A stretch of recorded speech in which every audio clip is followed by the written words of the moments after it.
we are going to talk about practical advice during fasting for injectable and oral GLP-1 receptor analogs. Starting in the name of Allah, the most merciful, the most beneficent. These are my disclosures. So just to set the stage, we all know that Ramadan is the 9th holy month of the Islamic lunar calendar, and all healthy adult Muslims are obligated to fast. However, the Holy Quran exempts those who are sick, medically unfit, or traveling from fasting during this holy month.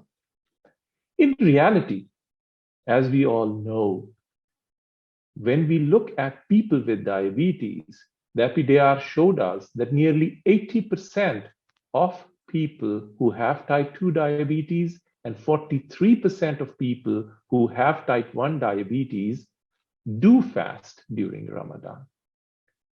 Now, as we are in the management of diabetes, GLP-1 receptor agonists now have assumed a very central role there.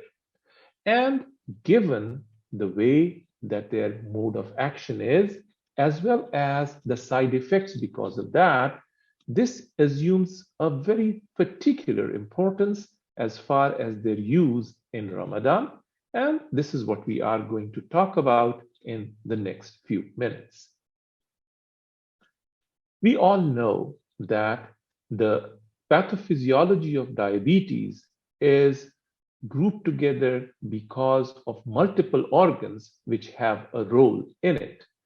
This has been dubbed the ominous octet, and maybe there are other pathophysiological mechanisms at play.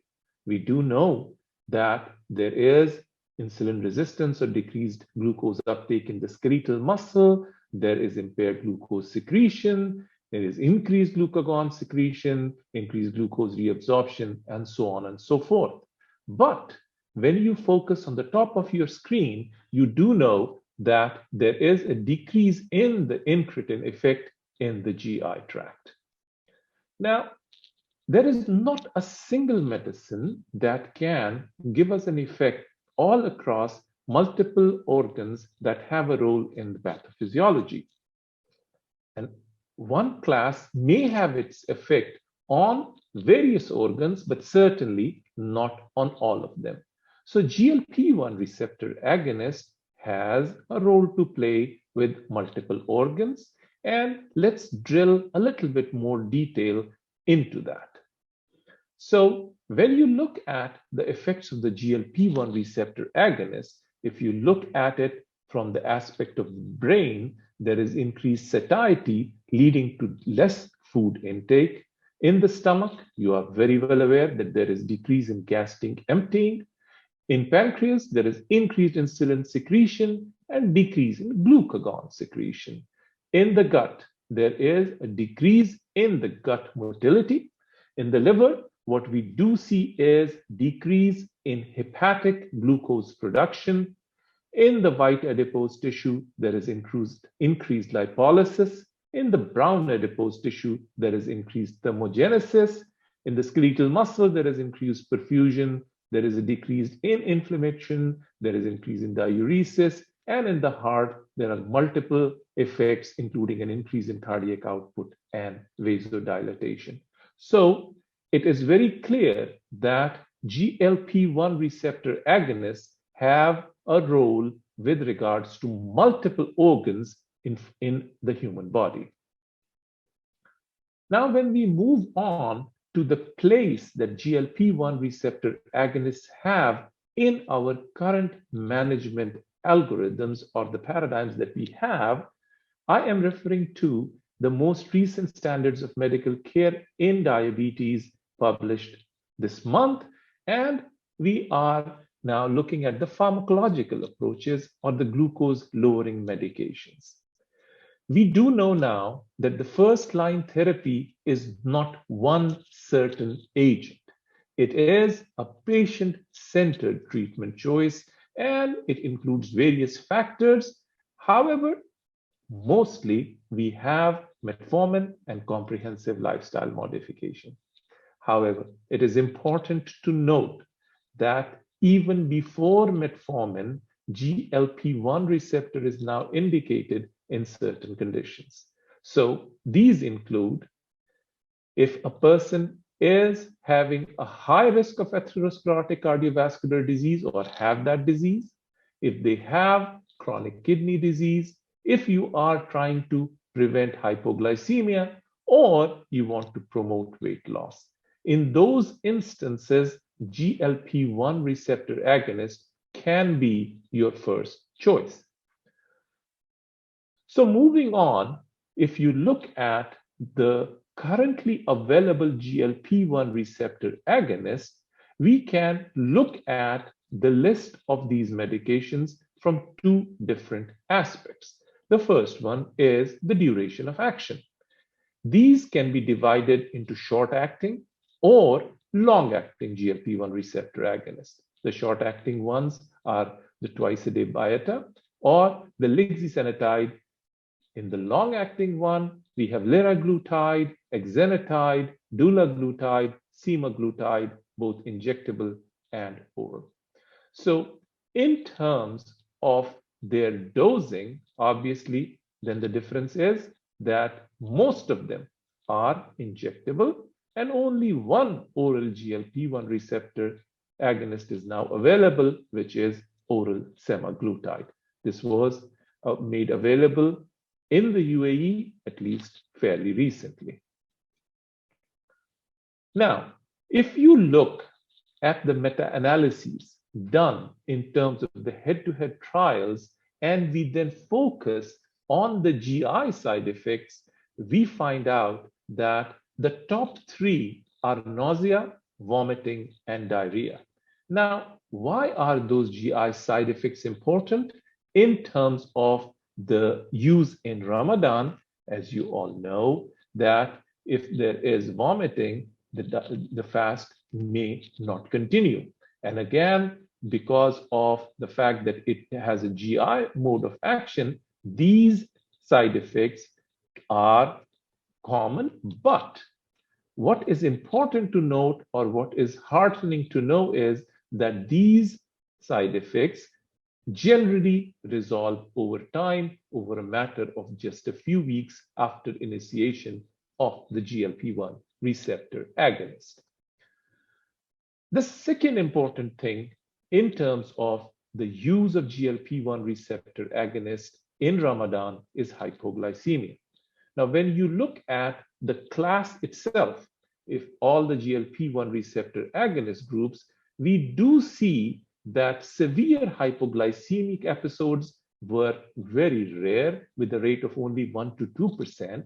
And these happened when GLP-1 receptor agonists were given concomitantly with sulfonylureas, which then have an effect of decreasing the blood glucose levels, or maybe with the use of insulin.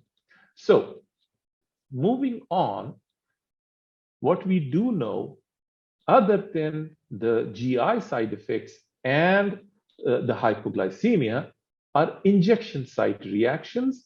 The only thing that we need to remember is that the predominant reaction is pruritus, which is mostly transient, and people do not discontinue using a GLP-1 receptor agonist because of this pruritus. It is important to note that people who develop pruritus or injection site reactions are generally those that have a high level of antibodies. However, there is no such correlation between the level of antibody and the adverse events such as nausea, vomiting, and diarrhea. Just to recap, these people, if they have high antibodies, they may have injection site reactions, but necessarily may not have the GI side effects. I'm going to spend a minute or two on oral semaglutide or Rybelsus dosing, because it just became available to us and we are not extremely familiar as to how that is dosed. So the starter dose of Rybelsus is 3 milligrams, and it is given once a day for the first 30 days. It is important that it is not taken with too large a volume of water. It should be taken with around no more than 4 ounces of water. That's the first thing. The second is that there has to be a wait of around 30 minutes before the first food, beverage, or any other oral medication. So if these guidelines are not followed, then the effect of ribulsis may lessen. And similarly, if you wait more than 30 minutes, again, you may not get the full benefit. Once the 30 days are over, then with the same precautions, you will go ahead and you increase the dose to 7 milligrams once daily. At the end of that month, so total of 2 months from the start, you can go on to 14 milligrams if there is a need for additional glycemic control. So that is your clinical judgment. Now, in terms of initiating the oral GLP-1 receptor agonist before Ramadan, the oral semaglutide, as I just mentioned, has a certain required titration schedule, which is for the first month, the 3, and then the next month, the 7 milligrams. So it is not advisable to start the oral semaglutide for the 2 to 3 months prior to Ramadan because the optimum dose will not be reached by then. In terms of the injectable GLP-1 receptor agonist, as I had again mentioned earlier, the GI adverse events such as nausea were reported in the first 2 to 3 days, 2 to 3 days after the first dose, and then it declined after the first week and with each subsequent dose. So most people have very minimal symptoms, if any, after a month has passed. Therefore, if you have gone past a month or maybe a month and a half, or maximum of 2 months after starting an injectable GLP-1, and that is where Ramadan is starting, that should be fine. However, it would not be advisable to start an injectable GLP-1 receptor agonist before that duration of time from Ramadan.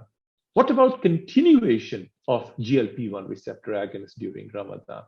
So what we do know is that if the GI side effects have resolved, the injectable GLP-1 receptor agonist can be continued very safely. The weekly long-acting injections, the dosage and everything can continue unchanged as it is permissible to take an injection of GLP-1 receptor agonist while fasting. In terms of the short-acting injectable agents, the lixisenatide is usually administered once a day. So it is 1 hour before the first meal of the day. And it is to be preferably the same meal each day. So it can be taken prior to iftar if someone is going to continue using it at iftar time. In terms of liraglutide, there is no correlation with food, so you can take it without regards to the food. So before iftar is fine. Byetta, which is exenatide into a twice daily dosing regime, it can be used at suhoor and iftar. This is the day and age of fixed ratio combination therapy, and you know that there is a GLP-1 receptor agonist plus basal insulin product. There are at least 2 of those that are available. The first one is Soliqua, in which we have insulin glargine with addition of the GLP-1 receptor agonist lixisenatide, and this can be given an hour before iftar, given the time of administration of lixisenatide, whereas the basal insulin is a flat insulin. It can be given 1 hour before iftar without any major concerns. The second one is Ziltafy. Here you have Degludec, which is the long-acting insulin component, along with liraglutide. Again, same time of each day without food, so before iftar is preferable. Now, an adjustment in the dose of basal insulin may be necessary based on the clinical judgment and existing blood glucose control. I refer to the most recent Dar guidelines, which do recommend that if the hemoglobin A1C level is less than 7.5, which is they are under fairly good control, you may need a reduction of 20 to 30% in the basal insulin dose at the beginning of Ramadan. If it is higher than 7.5, then that reduction may not be necessary. But since you cannot decrease in a fixed ratio combination the insulin alone, there will be a decrease in the dose of GLP-1 receptor agonist as well. So I would recommend a careful monitoring and clinical judgment on your part in terms of how to manage it during Ramadan. In terms of oral semaglutide, the situation might be a little bit tricky in that we first have to have this person on a stable dose, and then given the preconditions that they have to be taken on an empty stomach and wait 30 minutes before having a meal, maybe it is better to take it at suhoor meal, because it may be difficult for people to wait for half an hour after breaking the fast and not eating anything. However, again, clinical judgment and patient preference may be necessary. So to conclude, our take-home messages are that fasting during Ramadan is obligatory, but there are exemptions for sick, medically unfit, or traveling. We do know that multiple organs have a role to play in the pathophysiology of type 2 diabetes and may require multiple medications. GLP-1 receptor agonists are now available both as an injectable and oral form and are widely used. Given their mode of action, the GI side effects such as nausea and vomiting can occur, which do resolve over time. Incidence of hypoglycemia is quite low and is seen more commonly with concomitant sulfonylurea or insulin use. So initiating GLP-1 receptor agonists just prior to Ramadan is not recommended due to the possible GI side effects. Those who are on a stable dose of long-acting GLP-1 receptor agonists can continue using it safely. Short-acting injectable GLP-1 receptor agonist is preferable before iftar, and oral semaglutide can be taken before suhoor or iftar on an empty stomach. So with that, I conclude, and I think the take-home message is that we need to use our clinical judgment and the individual patient response as we adjust our medication regime for Ramadan. I thank you all for your kind listening.